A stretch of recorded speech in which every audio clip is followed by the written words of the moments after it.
just want to do another video, how to run Facebook ads for hemp products. I'm just going to jump straight into it. Most of my videos are pretty quick at the moment, so I'm going to start with what you don't want to do, and then we're going to go into what you do want to do. So you've got a hemp company, you're either e-commerce or you're selling in a retail store, but ultimately you want to be selling through Facebook ads, through Meta, through Instagram, and so on. So I just want to give you a couple of quick tips to help you to navigate that landscape. Um, So you don't want to use the word hemp or related keywords as the bots will pick it up. So that could be CBD, hemp, full spectrum, etc. Any words like that you want to avoid. Same for your website in some cases. The reason I say in some cases is it depends how heavy and prevalent those keywords are. If they're all over your homepage and all over your titles and your headings and all over your menus and everything, all over your product pages, um, then yeah, you're gonna have to clean that up. Same for your funnels and landing pages. You don't want to use hemp imagery or tincture bottles because whether it's a human or a bot assessing your imagery, it's really likely it's going to get picked up. So no like CBD tincture bottles, no images of hemp leaves or crops or anything like that. Again, you just got to avoid that. Um, Speaking from personal experience with helping a hemp company go from 20K months to 100K months. We did that in just less than 90 days. Um, you also have to be aware that you can get your whole ad account shut down right at the base level, so right at your Facebook profile level, meaning they won't allow your Facebook profile to create any business manager accounts that can then manage ad accounts. So just be really careful when you're advertising CBD or hemp because they'll shut you down all the way through, and you only be able to use your Facebook profile. You won't be able to use um, you won't be able to do any advertising using through that profile. So you have to create a new profile altogether and start from scratch, and that can be tricky too.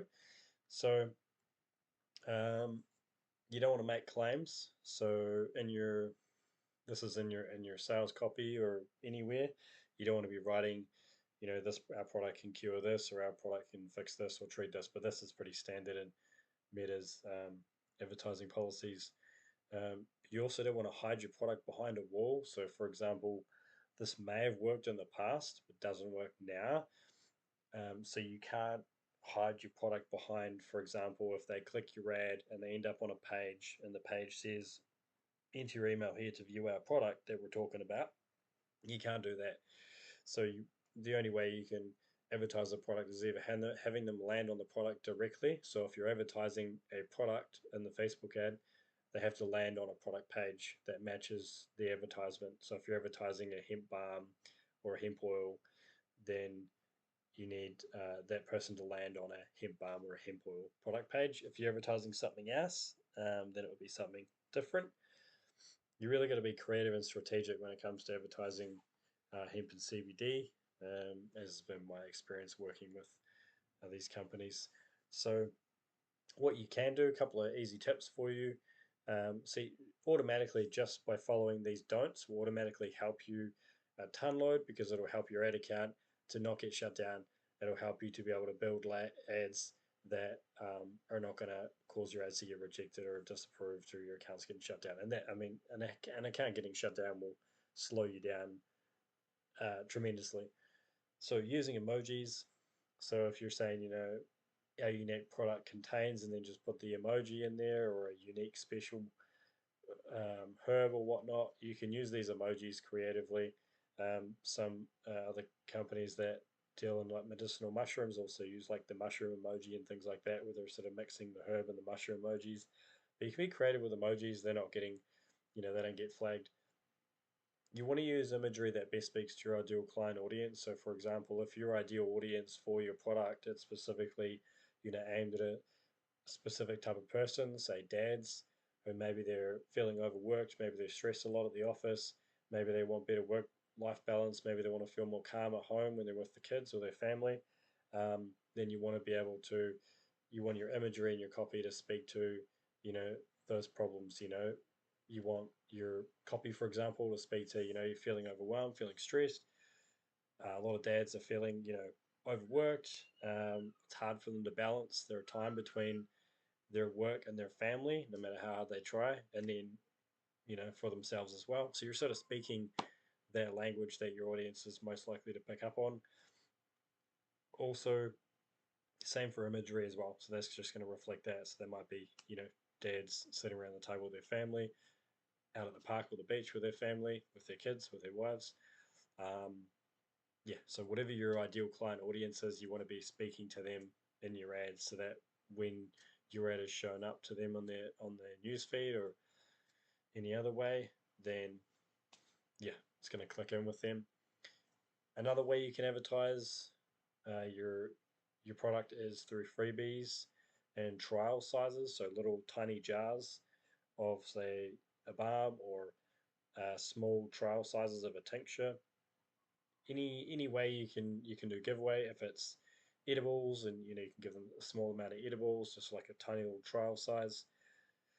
Those will help because when you're running freebies, you can run those at a relatively low cost per lead or per sale, depending on if you're, for example, if you're doing this is a bonus tip, if you're doing free plus shipping, that can be a good way. So you might say, you know, free CBD chocolate, just pay shipping, and you could put the value in there as well. So like usually these might sell for $5. You get it for free, just pay shipping with a discounted shipping of just $3. So you want to be working and tweaking that sort of thing as well. So if your shipping is a flat rate $8, you might want to look at working that down. If overall it makes you more sales on the back end, so you give away a bunch of freebies, you have a discounted shipping, but then you've got your auto responders, you've got your marketing set up where these freebie customers are getting emails, they're getting upsells on the post purchase pages and so on. So after they've checked out, maybe they get upsold on the actual core product, a tincture or so on, or a full block of edible. Just different ways to be able to make your money back. So essentially, the goal is to be the business that can spend the most per customer, and that way you'll win because you're able to buy up the most customers. So you want to be making your money back on the upsells and the cross sells on the back end. On the front end, it's the freebie giveaway. On the back end, you're upselling the larger blocks, the tinctures, the topicals, etc. Educational content, running ads to educational content such as webinars or articles. Obviously, you need to watch the keywords as well, but can be a good way to add value to your audience. You might run a webinar, how to de-stress for dads who feel like they're working 24/7, balancing uh, career with their family and their marriage, and anything else they got going on, their sport, their gym, or whatever. So that can be a really good way to attack it. So I hope this has been a helpful video, how to run Facebook ads for hemp products. If you liked it, give it a share and subscribe for more.